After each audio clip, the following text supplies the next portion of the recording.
Crystal Palace ay tinayo noong 1887 para sa eksposisyon ng mga Pilipino.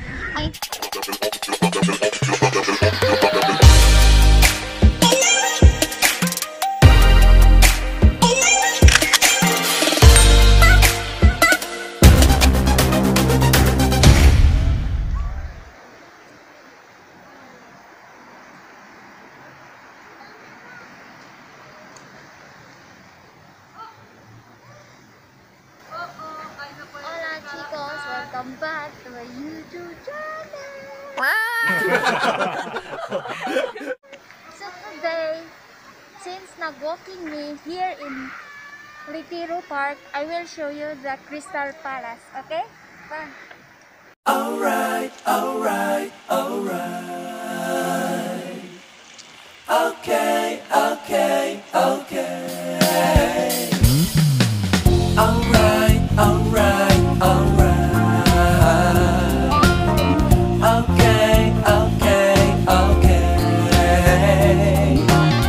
Alright, alright, alright. Okay, okay, okay. Dup dup dup dup dup dup dup dup dup dup.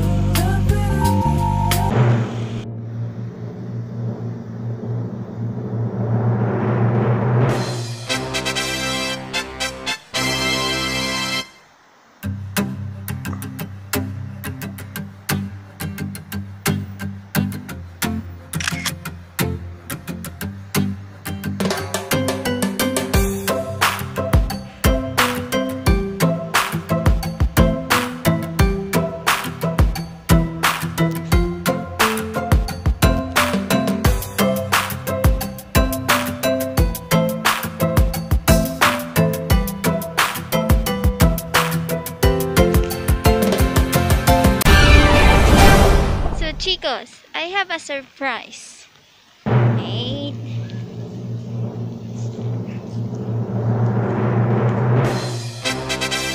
Tadaan! Maya-mayang buhay.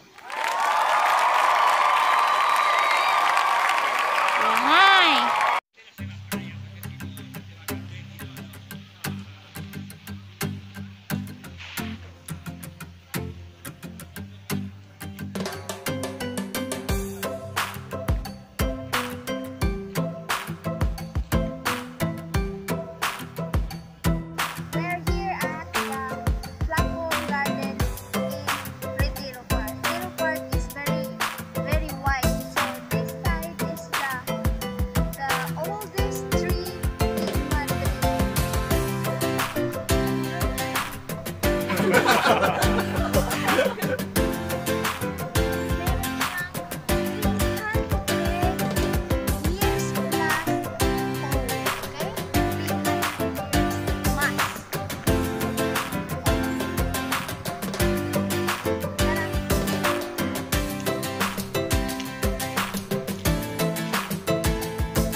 Party ng Retiro Park. Hindi pa ito matatapos.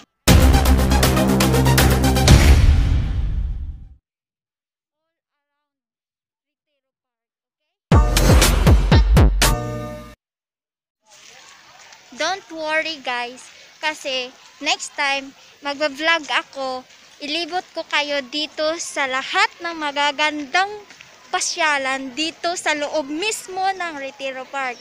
Okay? So, see you in the Crystal Palace.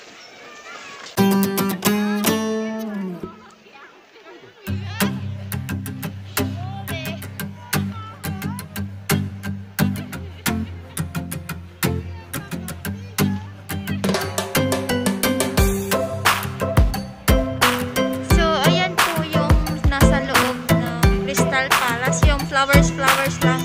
Actually, nung summer pa yan. So, now is autumn, probably i-change nila kung ano yung i-decorate nila sa loob, okay?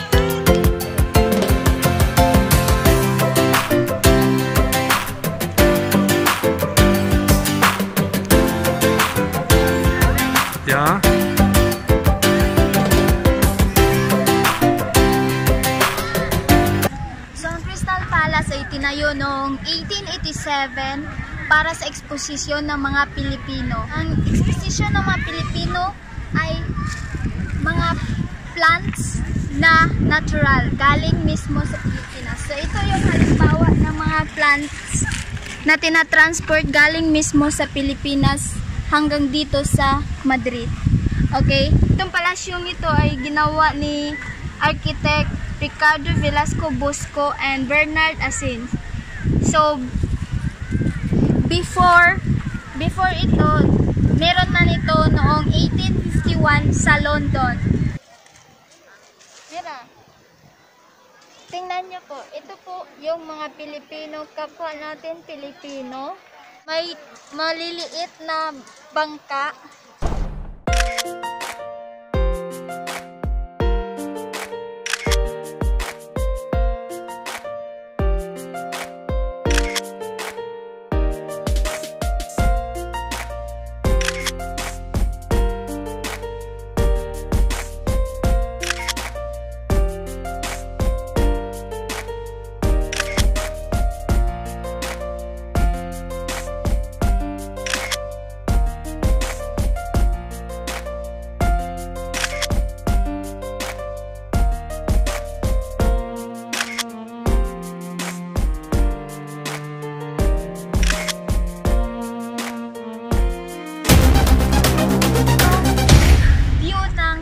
Pala sa malayuan.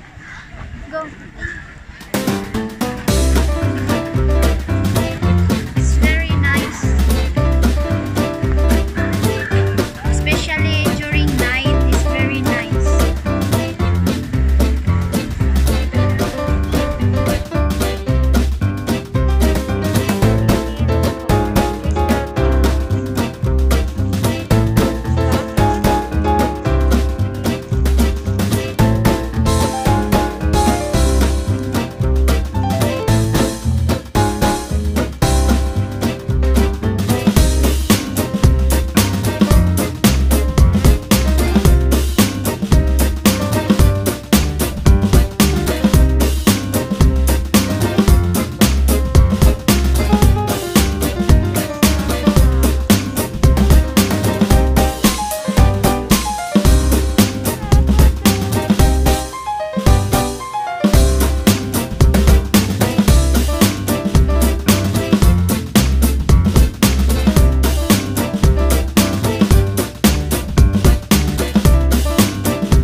Vamos.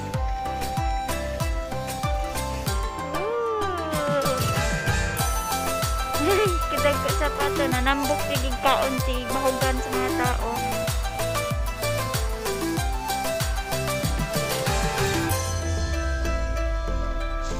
Very nice, no? So now is autumn, so kita ninyo daghan dahon ng hulog. It's because it's autumn season. Cute.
today's video, guys.